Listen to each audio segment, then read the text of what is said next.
A very good morning my dear students. आज हम पढ़ेंगे भाषा की बात।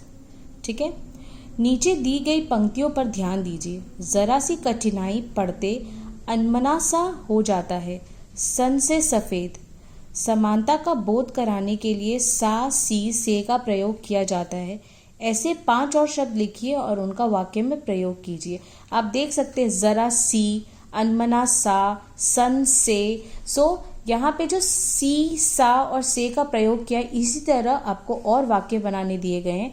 जैसे हम बना सकते हैं शहद सा मीठा, यानी कि यह महंगा फल शहद सा मीठा है, शहद की तरह। सा यानी कि शहद की तरह। कोयल सी मधुर, यानी कि लता की आवाज कोयल सी मधुर है, कोयल के जैसे मधुर है। चांद सा चेहरा, चांद सा चेहरा पाना हर युवती की कामना होती है, यानी कि चांद जैसा चेहरा पाना हर युवती की कामना होती है। फूलों सी कोमल, राजकुमारी चारुलता फूलों सी कोमल थी।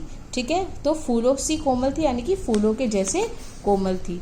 फिर है पर्वत सा दृढ़, सरदार वल्लभ भाई पटेल का व्यक्तित्व पर्वत सा दृढ़ था, यानी कि एकदम अटूट था, पर्वत सा दृढ़ था। ठीक है, तो ये आपको इसी तरह कर लेना है पहला प्रश्न। अब है दूसरा। कहानी में छू छू कर ज्वर का अनुमान करती, पूछ पूछ कर घर वालों को परेशान कर देती जैसे वाक्य आए हैं। किसी क्रिया को जोर देकर कहने के लिए एक से अधिक बार एक ही शब्द का प्रयोग होता है। जैसे वहां जा जाकर थक गया, उन्हें ढूंढ ढूंढ कर देख लिया। इस प्रकार के 5 वाक्य बनाइए। ठीक है, देखिए अब हम देख सकते हैं कि जैसे यहाँ पे पहला वाक्य है, मुझे रह रहकर माँ की याद आती है, तो रह रहकर। वह गा गा कर भिक्षा मांगता है, गा गा कर। नेहा रो रो कर तुम्हारी शिकायत कर रही थी, रो रो कर। मोहन बार बार तुम्हारी बात पूछ रहा था, तो बार बार।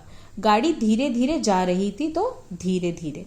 ठीक है बच्चों, तो इसी तरह आपको 5 सेंटेंस बनाने हैं, 5 वाक्य बनाने हैं।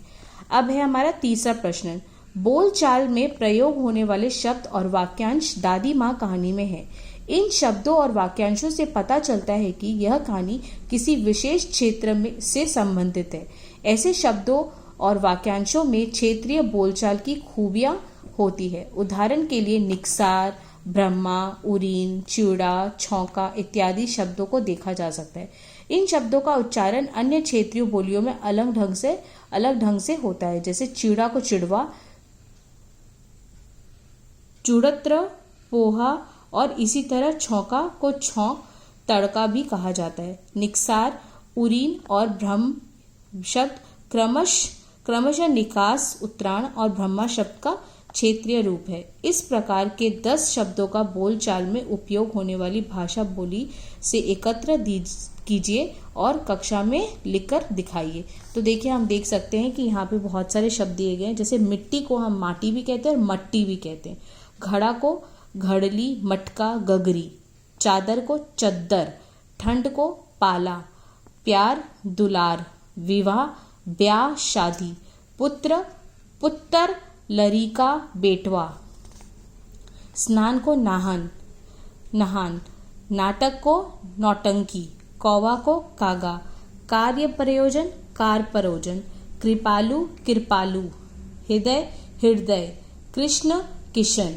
पक्षी पंछी। ठीक है, तो इसी तरह आपको ये सारे शब्द को लिखकर इन्हें याद कर लेना है। इनका PDF फाइल मैं आपको भेज रही हूँ। आज के लिए यही, अपने नेक्स्ट क्लास में हम दूसरे पार्ट को पढ़ेंगे। ठीक है बच्चों, थैंक यू।